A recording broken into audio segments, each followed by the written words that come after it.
head on out to the guest line, which is, of course, brought to us by Toyota of Hollywood. Shop hundreds of Toyotas indoors in one of America's largest showrooms at Toyota of Hollywood on 441 between Hollywood and Sheridan. And then we will find Miami Heat radio analyst alongside Jason Jackson, Amy Audibert, joining us here on the program. Hello, Amy. How are you? Hello, Hey, Amy. guys.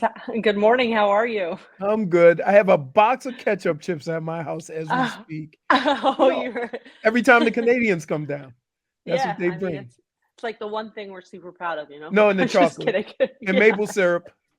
Yeah, So I get a care there's a package, list. maple There's a syrup, list. chocolate, and the little poutine packets Mm. and then the Yeah. jars. Yeah, that's all good stuff. I think I'm most proud of just saying hi to everybody on the street. I forget sometimes down here. I think So people nice. think I'm crazy, but it's nice, you just walk by and you say hi to somebody. Good morning. Just Yeah. genuinely being pleasant people. Yes. I think that's best. Well, hey, yeah. Moving on. Amy, I'm going to start off with a guy who's been super impressive this preseason, and I honestly think that I don't know if he's going to be on a two-way. I don't know if he's going to get a standard deal, but Jamal Cain, this guy has been awesome in the preseason so far. He that battle against Wemby, he lit it up from three, and then the next game, it just seems he's always in the right spot to get a bucket. He's now been in this Heat system for a year. What do you think of his preseason? Do you think that he's earned a spot? I don't really know what his role will be on the team, but I like every time he's on the court. Just feels like good stuff happens. Yeah, and I mean, I'll take it back before the Wemby game. Defensively, he was really good in that close game. Remember when Cole kind of hit all the shots at the end? Yeah. But Spo's talked about it. They really like Jamal because he plays with a different twitch. And you kind of saw that in that game in particular, the way he guards 94 feet. He creates a lot of havoc. In the Memphis game, I remember late game, he had Derrick Rose in a corner, like right after half court, caused a turnover. And I think the one thing about Jamal that's awesome is he doesn't hide from the conversation of, year two on a two-way, and he wants a standard contract. I think especially in the last 2 weeks, at least in terms of games, because we're not in the practices every day but you'd expect him to work hard because he's still here. He's checking the boxes, or he's showing things, right, that he's capable. At the end of the day, Jamal Cain's probably not going to step into a starting lineup this year and be expected to win games for the Heat unless, crazier things have happened. Last year, I remember, in the beginning of the year, they were pretty banged up. But I think, in terms of playing a role, he's shown that he's able to do that. Clearly, showing he's consistent, he can hit a shot from outside, but I think the defense is the thing. And I mean, it's pretty valued around here. So looking forward to him. I mean, and especially to see where he's able to kind of wedge himself in. I know that they obviously the Miami Heat like him and they like what they do and he fits the system, but he does want to, he does want a standard contract. So be interesting to see the next month or so for Jamal. Well, Amy, it's a unique situation with the Heat because they do a tremendous job of developing these young men, and they look forward to it. It's not only that they develop them, but the players look forward to being developed, which is a rare thing in sports right now.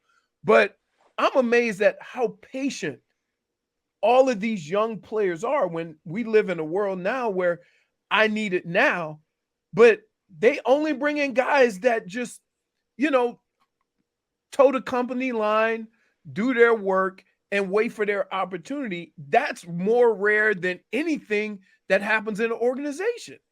Well, and the step further to that, you look at a guy like RJ Hampton who came here and was this is where I'm taking a two-way contract. Right. A former first-round pick. I'm going to take a two-way to be with the Miami Heat because this is the place I know I can develop. Right. Cole Swider, same thing. I think he had some other also opportunities, but again, and that's the step further, right? It's not just Miami calling guys. It's guys showing up and being we're willing to take less of a contract, which to your point, and really in pro sports, right? You got to make it when you can make it. But and obviously, I mean, last year it was Max and it was Gabe that are now big time guys in other organizations. The track record, I mean, it is what it is, and guys come here. But to your point, when you look at guys like Cole and you look at guys like RJ, they have to believe they have the work ethic, because the one thing around the league that I'm learning very quickly, and I mean, Thomas Bryant talked about it a couple weeks ago with us, like everybody in the league knows how hard it is to be here on the daily, not how hard, but what's asked of you on a daily basis to be a member of the Miami Heat. And if it's not for you, like, don't even bother. I imagine some agents probably have those conversations with players, right? Like, if this isn't the place for you, it's not the place for you. But I think that's one of the keys to success for this organization, is they really don't bring in, like, they really vet guys. And the other way is, I think, people don't come here and show up here and say, I'm willing to take less for now, unless they understand what's going to be required. Right. I did like seeing at FAU the scale being thrown around on everybody who has said, all right, it's time to win. Like, they actually, like, you always hear about it, but you're seeing it in action in camp of keeping everybody in Heat shape. It is wild.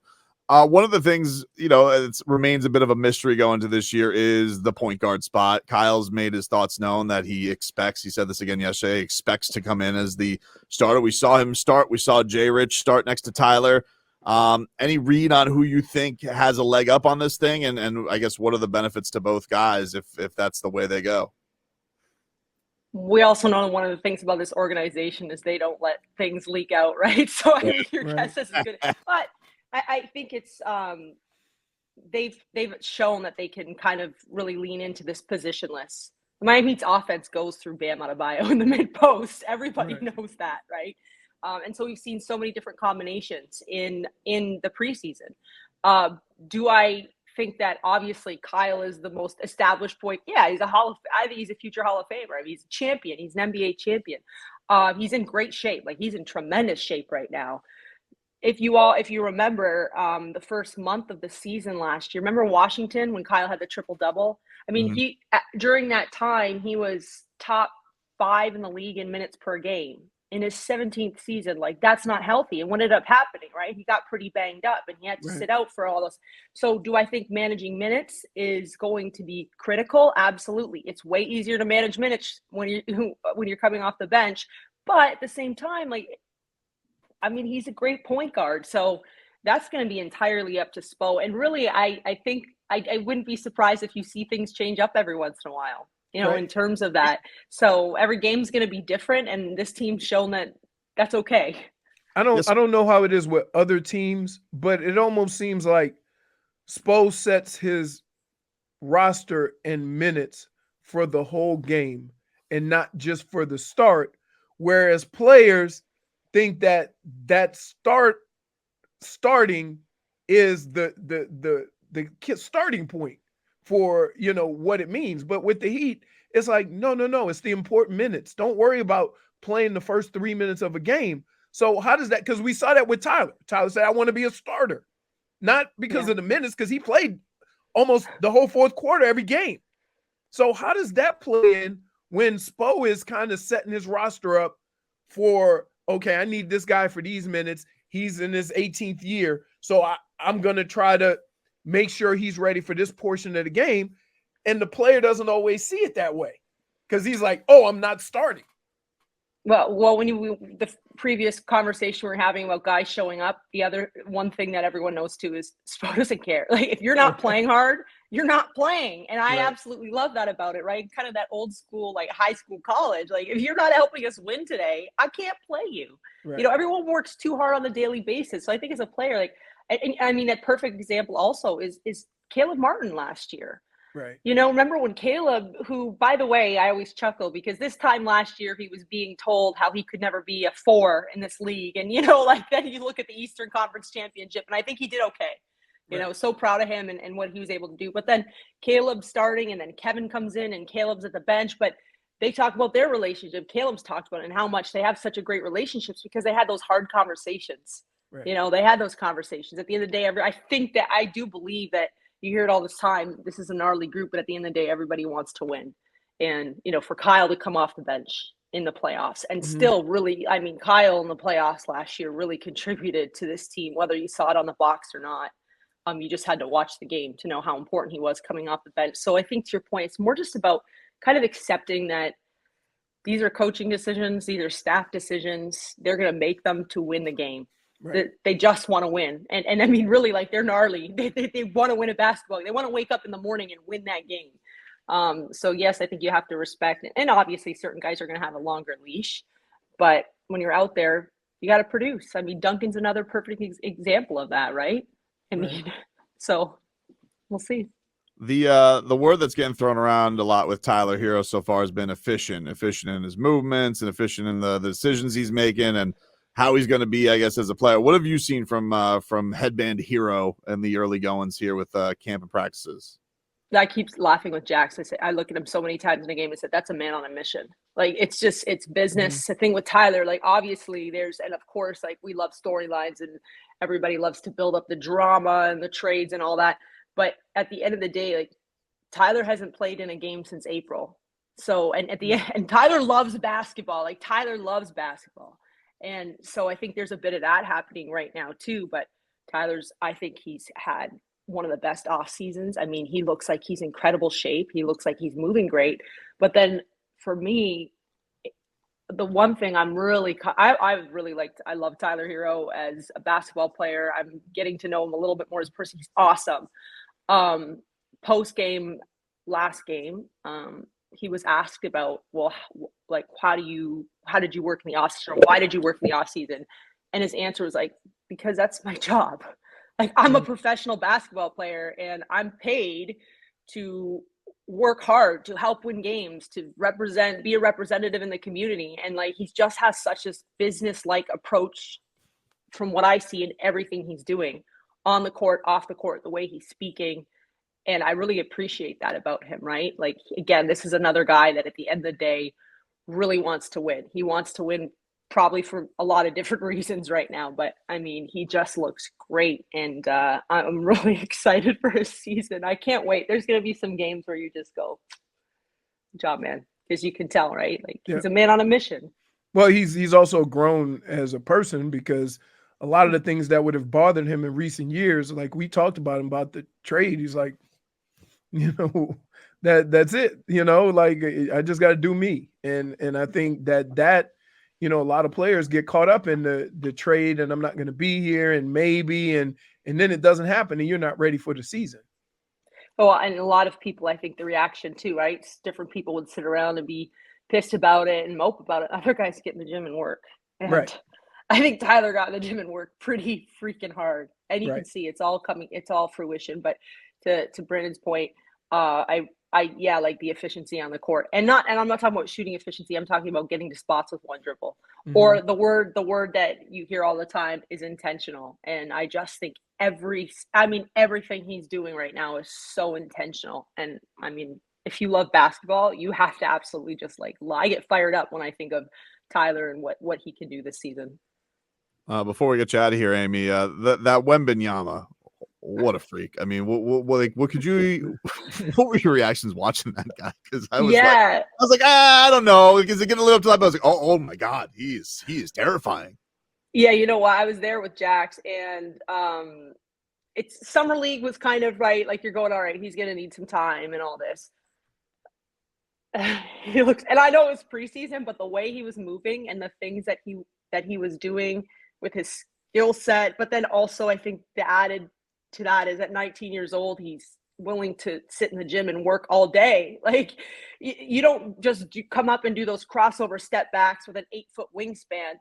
Right, And it's crazy. It's honest. It's this. I don't think this league's ever seen someone at that size do that. Right. And for me, it's couple things. Number one, I'm so happy he's in the West, so we only have to see him twice a year. Hopefully, maybe. I mean, hey, if finals one day, I'm not going to ever. Doesn't love the Heat's first. I'm not going to be bad. Yeah. I'm happy for the community of San Antonio, because when we were in the gym, there's just such a sense of excitement and hope and everything for that community and pop. Like, at the end of the day, I can't even imagine what it must be like for him. But really, this is the new superstar. I really do believe that of the league, because of just his God-given assets, his size, but then matched with that, his just willingness. I mean, all he does right, and you can just see his body. in the gym. He's lifting. He left the game early to go in the back and lift, like in the middle of a game. Like the guy's another guy on a mission, and he's 19 years old. He's in a perfect organization. And it's going to be crazy. Actually, when he had that dunk over Thomas Bryant, you could see the real time reaction, and I was dying. That, but then the other one was the block. Like, think about that. The officials called a foul, and then they had to overturn it because the angle in the arena, and I'm not sure what the broadcast showed, like his hand was on top of the ball, and it came, I mean, Thomas Bryant's like a really strong, explosive guy, so that ball came up, and it was such a harsh movement that I think that's probably why they called the foul, right? Because it looked like it wasn't. So that's my point, is like, we're going to see stuff that isn't necessarily things that we've typically seen, or movements or reactions. And that's saying that against like the greatest basketball players in the world, a collection of the greatest basketball players in the world. So, and I heard I didn't get to see it, but I heard the Oklahoma City game was hilarious between Chet Holmgren and someone else, I think, described it as fighting giraffes. Like, and this is maybe the future, you know, I think those two are going to have battles, but I'm really happy it's in the West and we don't have to deal with it that often, but I'm excited. I did ask Bo after the game. I said like, oh, I've been sitting here all night dying to ask you this. And I know it's not about the other team, but what did you think? Because this is one of the most, like elite coaches we all know, like mad scientists out there, and he's like, what are you thinking? And he's like, I felt like it was like when I played on the Midi Fisher hoop, the Fisher Price basketball hoop with my kid last week, and you're just like dunking and doing all this crazy thing. So it's got to be exciting for everybody, even guys like him, right, around the league that are just seeing something new and different, and they're gonna have to figure it out. Somebody on our show referred to that game as two breadsticks. Yeah. But I mean, but there was beef afterwards too, it seems like. Yeah, I would say that, but like the guy's not snapping, you know, like again, I think it's so cool. He can move, like he can move in ways that like you wouldn't. When he walks in the gym, you go like, I mean, listen, I was an undersized center, so you know, I walked in the gym with these really long, and I'm like going, all right, I'm just gonna get under them and push them out, you know, and beat him with my feet. This guy changes the game when he's in it, because I mean, he's got an 8-foot wingspan, so you think he's not around, and all of a sudden your ball's flying out of bounds. Like, it's just crazy. And that's on the defensive end. The offensive end, you can't contest that. That step back, when that ball's in his pocket, like, you're done. So, yeah. We'll Amy, we always appreciate the time. Check out Amy tonight with Jason Jackson on the Miami Heat audio experience right here on 560 WQAM. She does a fantastic job. Also see her on Bally Sports Sun this Miami Heat season. We always appreciate the time, Amy. Thank you so much. Thanks, guys. We'll see you later. Bye.